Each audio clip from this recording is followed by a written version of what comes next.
আমার আব্বু সন্ধ্যার সময় এমনি হাঁটতে বাইরো, প্রতিনিয়ত বাইরো, প্রায় সময় বাজার করে। কিন্তু আজকে হাঁটার উদ্দেশ্যে না, আজকে বাজারের উদ্দেশ্যে বাইরে ছিল। আবার গতকালকে আব্বু আসছিল আমাদেরকে নিয়ে যাওয়ার জন্য, গতকালকে সন্ধ্যার দিকে আসছে আমাদেরকে নিয়ে যাবে আর কি মানসিং। আর এমনি তো মানে এত কম দিন জন আসে না, ছুটি নিয়ে আসে সবসময় 5-7 দিন, এমনি 2 মাস 3 মাস পরে পরে এরকমই পরে।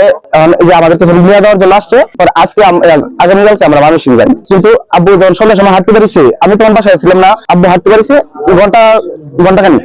এমনই ঘন্টাখানিক পরে কল দেওয়া হয়েছে এনতে শফিকুল ইসলাম, মানে আমার আম্মুকে কল দেওয়া হয়েছে, শফিকুল ইসলাম আপনার কি লাগে? পরে বলছে আপনার আমার হাজবেন্ড, পরে বলতেছে আপনার হাত পা মানে কুবাইছে, কুবাই রাখতে হয়েছে। একজন লোক আসছিল, পরে লোক এসে পরে অটো নিয়ে গেছে, নিয়ে পরে আমরাও গেছি। আমার আব্বুর 2টা আঙ্গুল কেটে ফেলছে, হাত কেটে ফেলছে, একটা পা নাই।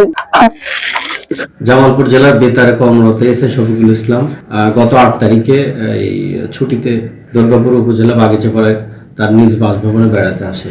অর্ধ 6:10 সময় বাসা থেকে বের হয়ে পানবাজার মধ্যবাজারে গলির মধ্যে আসলে 4-5 জন অস্ত্রধারী যুবক তাকে এলোপাথারি কুপিয়ে নির্মমভাবে আহত করে।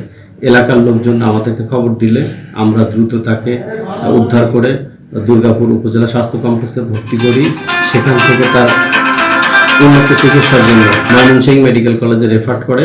ময়মনসিংহ মেডিকেল কলেজ থেকে জানা যায় রাত 9টার সময় অনুমান সে মারা যায়। এ বিষয়ে মৃতার বিষয়ে অভিযোগ নিয়ে আইনগত ব্যবস্থা গ্রহণ করা হচ্ছে এবং আসামি গ্রেপ্তারের জন্য একাধিক টিম অভিযান পরিচালনা করছে। আমরা ধারণা করছি অতি শীঘ্রই আসামিকে গ্রেপ্তার করতে পারবো। আমরা একটা সিসিটিভি ফুটেজ আমাদের হাতে পেয়েছি। সিসিটিভি ফুটেজ আমরা পর্যালোচনা করে দেখছি, শনাক্ত করার চেষ্টা করছি।